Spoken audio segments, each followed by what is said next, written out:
પોરબંદરથી સમાચાર મળી રહ્યા છે। આગળ વાત કરી લઈએ પોરબંદર જિલ્લામાં એનડીઆરએફની એક ટીમ તૈનાત કરવામાં આવી છે।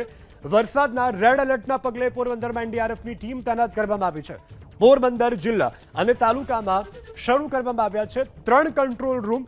કોઈ પણ સ્થિતિને પહોંચી વળવા માટે પ્રશાસન દ્વારા આ તૈયારીઓ કરી દેવામાં આવી છે।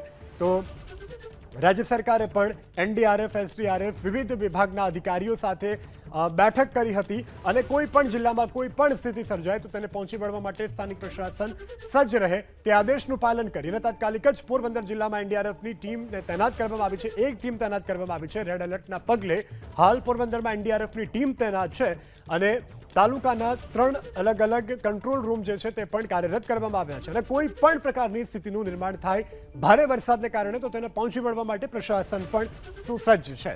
પોરબંદરથી સમાચાર મળી રહ્યા છે। આગળ વાત કરી લઈએ પોરબંદર જિલ્લામાં એનડીઆરએફની એક ટીમ તૈનાત કરવામાં આવી છે। વરસાદના રેડ એલર્ટના પગલે પોરબંદરમાં એનડીઆરએફની ટીમ તૈનાત કરવામાં આવી છે। પોરબંદર જિલ્લા અને તાલુકામાં શરૂ કરવામાં આવ્યા છે 3 કંટ્રોલ રૂમ। કોઈ પણ સ્થિતિને પહોંચી વળવા માટે પ્રશાસન દ્વારા આ તૈયારીઓ કરી દેવામાં આવી છે।